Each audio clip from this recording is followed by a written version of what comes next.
कहानी सुनिए। एक मियाँ और बीवी बड़े अच्छे से अपना जीवन काट रहे थे, पर एक ही समस्या थी कि उनका कोई बच्चा नहीं था। फिर कुछ लोगों की सलाह पर मियाँ जी ने दोबारा शादी कर ली, जिस पर उनकी बीवी को कोई एतराज नहीं था। दूसरी शादी हो गई, पर अनफॉर्चुनेटली कुछ महीनों के बाद उस व्यक्ति की मृत्यु हो जाती है।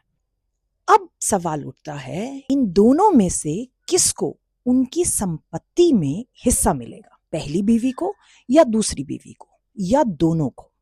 हिंदू सक्सेशन एक्ट कहता है कि किसी मेल की डेथ पर उसके क्लास 1 में उनकी विडो भी एक लीगल हेयर है, पर कानून उस फीमेल को विडो मानेगा जिनकी शादी एक वैलिड मैरिज थी।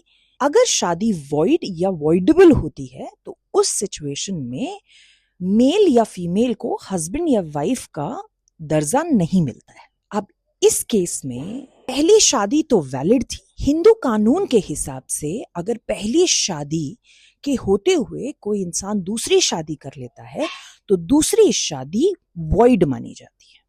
जब उस व्यक्ति की मृत्यु हुई तो जो उनकी पहली बीवी थी उन्हीं को सिर्फ विडो का दर्जा मिलेगा और संपत्ति में सिर्फ उन्हीं को हक मिलेगा, क्योंकि जो दूसरी बीवी थी उनकी शादी वैलिड नहीं थी।